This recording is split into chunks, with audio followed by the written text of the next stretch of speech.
Para nuestra lección de este día vamos a abordar una cuestión que es el título de la lección, pero que es una realidad. Hay muchas cosas que no conocemos y vamos a estudiar a qué nos referimos con esto. Recuerden el contexto del problema del mal, que es el tema de esta semana. Así que vamos a pedir la dirección de nuestro Dios. Bondadoso Padre, estamos agradecidos por lo que estamos aprendiendo esta semana ya con la lección del día de ayer y te rogamos que lo que vamos a estudiar hoy y el resto de la semana fortalezca nuestra fe en ti y nuestra comprensión de tu bondad, de tu amor, de tu justicia. Lo rogamos en el nombre de Cristo Jesús. Amén. El día de ayer, Pastor Dani Perla, abordamos un poquito a este personaje que es el personaje clásico cuando hablamos del problema del mal, y es Job. Y me llama la atención que él comienza a tratar de encontrar alguna respuesta. Ya lo veíamos, ¿no? El día de ayer con algunos pasajes. Y finalmente Dios responde, porque los amigos de Job intentaron darle respuesta, pero ninguna satisfacía las necesidades que tenía Job hasta que Dios aparece. Y me gustaría que abordáramos este aspecto de por qué es importante la forma en que Dios responde a Job, que parece a todas luces cuando se ve el texto que ni siquiera le está dando respuesta a sus preguntas. Bueno, creo que como lo mencioné, esta semana ya estamos cosechando los frutos de los principios que se han establecido en las lecciones anteriores. Y sabe que en este punto que estamos, bueno, ¿por qué? De hecho, los ateos, y lo decía en la introducción de nuestra lección, la mayoría de los ateos, ellos dicen ellos, su falta de creencia en Dios al problema del sufrimiento y del mal, porque se dice que Dios es bueno, y entonces, ¿por qué un Dios bueno permite cosas malas? Y entonces el libro de Job tiene, por lo menos, lo podemos dividir como en dos secciones, En los primeros dos capítulos tenemos ahí que nos proporciona un marco, una cosmovisión de este conflicto entre el bien y el mal. Eso nos proporciona estos primeros dos capítulos. Job no sabe lo que está pasando. Ahora, si Dios permite el dolor y el sufrimiento, es porque Él debe tener alguna buena razón para permitirlo. Pero si yo no conozco cuál es esa buena razón, entonces no hay una buena razón. No sí, sé entiendo, si me explico. Entonces, el argumento está allí, y en el libro de Job nos está diciendo eso. Recuerden que lo que Job estaba totalmente intrigado era, bueno, ¿y por qué? O sea, no le hallaba sentido a lo que le estaba pasando. ¿Y por qué? Porque incluso desde el punto de vista humano siquiera no era justo, porque dice, bueno, me he portado bien, he hecho esto, he ayudado a las viudas, no he andado metiéndome con otras personas, he hecho aquí, he hecho allá. ¿Y por qué? O sea, está bien, dice Job, si yo me hubiera portado mal, es como que uno dice, bueno, hice algo y me lo merezco, pero no he hecho nada. Y Job trata. Entonces la primera parte del libro nos muestra que hay un gran escenario que se está desarrollando de este conflicto entre el bien y el mal, y que hay un autor para el mal. Eso es bien claro. Pero en la segunda parte del libro, donde ya Dios responde y Dios habla, nosotros nos encontramos que increíblemente, aunque Dios responde y habla y usted lo dice, no tenemos toda la respuesta. O sea, aunque tenemos parte de la respuesta por qué estamos sufriendo, o una parte de esa gran respuesta por qué estamos sufriendo, por este marco entre el conflicto entre el bien y el mal, entre Dios y Satanás, pero eso tampoco nos lleva a decir, bueno, entonces ya sé por qué yo estoy pasando esto. Claro. Entonces, eso es lo que nos muestra. Pero ahora bien, si ayer hablábamos y leímos las citas de que los seres humanos a veces fueron muy atrevidos para hablar a Dios acerca de su dolor y de su sufrimiento, pero Dios también entonces responde de una manera bien categórica, y me gustaría que miráramos algunas respuestas de Dios que también son muy audaces, por supuesto, que Dios le hace a Job. Vamos a comenzar. Miren, Job capítulo 38 y el versículo número 2. El número 2 dice, ¿quién es ese que oscurece el consejo con palabras sin sabiduría? Bueno, ahí Prácticamente es como que Dios le está diciendo a Job, bueno Job, tú estás hablando mucho, Sí. estás hablando mucho y no sabes lo que estás diciendo. Veamos otros textos, Job capítulo 40 y el versículo 2 y luego el versículo 8. Dice así, el verso 2, ¿es sabiduría contender con el Omnipotente? El que disputa con Dios responda a esto. Y el verso 8 dice, ¿invalidarás tú también mi juicio? ¿Me condenarás a mí para justificarte tú? Noten que a Dios, tú me estás juzgando, me estás condenando. Así que Dios también habla.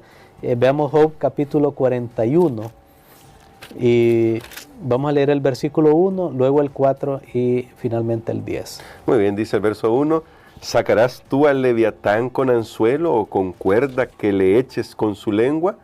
El verso 4 dice, ¿hará pacto contigo para que lo tomes por siervo perpetuo? Y el verso 10, nadie hay tan osado que lo despierte. ¿Quién pues podrá estar delante de mí? Muy bien.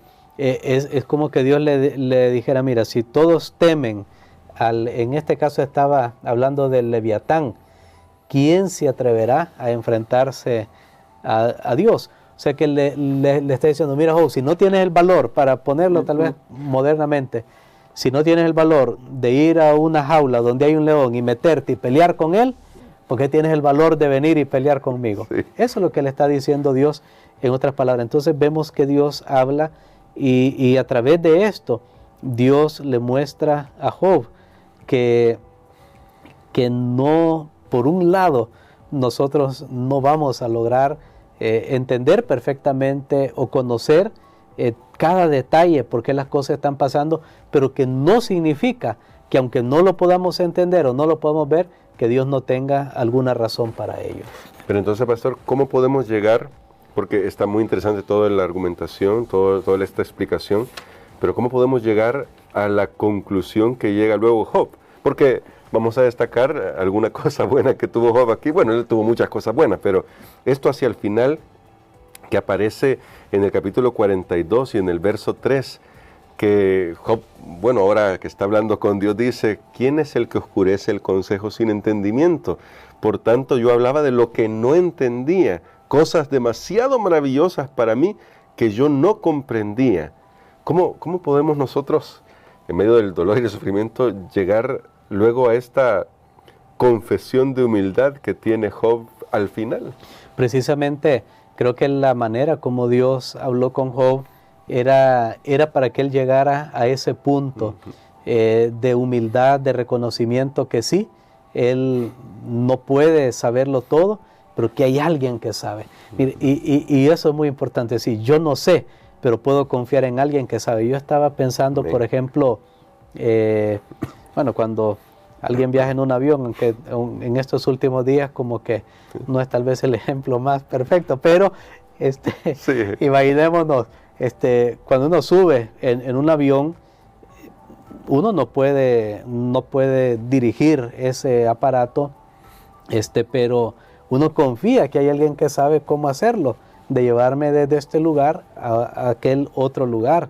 O pongamos una ilustración, un médico, cuando alguien va a pasar a través de una cirugía, se pone en las manos de ese médico y confía que ese médico sabe lo que está haciendo, porque no cualquier persona puede venir y le damos un cuchillo, mire, quítemele a tal persona aquí algo que le ha salido, y cualquiera tiene un cuchillo y ya lo va a hacer, y unas tijeras, ¿verdad que no?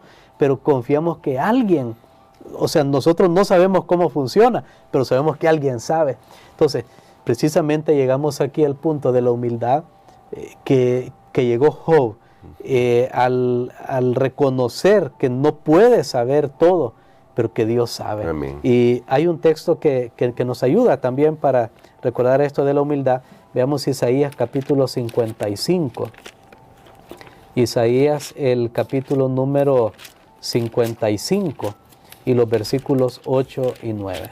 Muy bien, dice acá de la siguiente manera, porque mis pensamientos no son vuestros pensamientos, ni vuestros caminos mis caminos, dijo Jehová.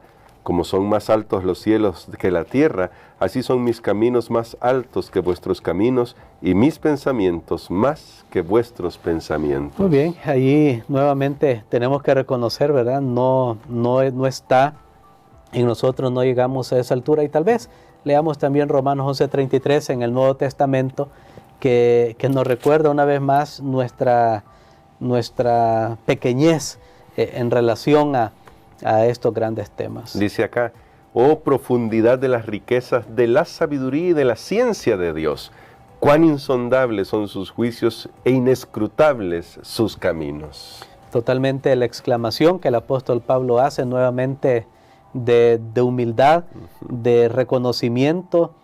Sin embargo, como lo dije al principio, hay dos extremos que debemos evitar y mañana vamos a ver uno de esos, que es creer que tenemos todas las respuestas. Me estudié el libro de Job, ahora sé por qué a esta persona le dio esta enfermedad.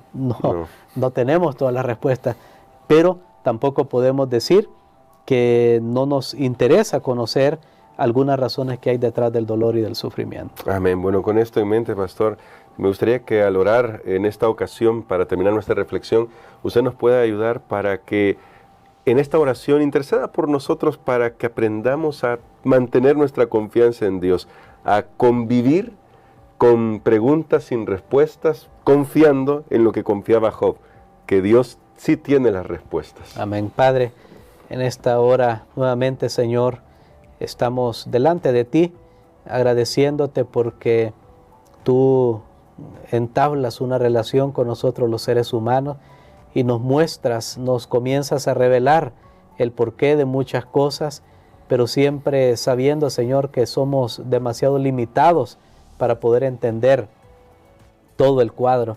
Pero gracias, Señor, porque nos vas revelando poco a poco, cada vez en una revelación más creciente, hasta que Jesucristo venga en las nubes de los cielos. Permítenos, Señor, que ayúdanos más bien para que ninguna de las cosas que hoy nos afectan nos separen de tu amor. Lo pedimos en el nombre de Jesús. Amén.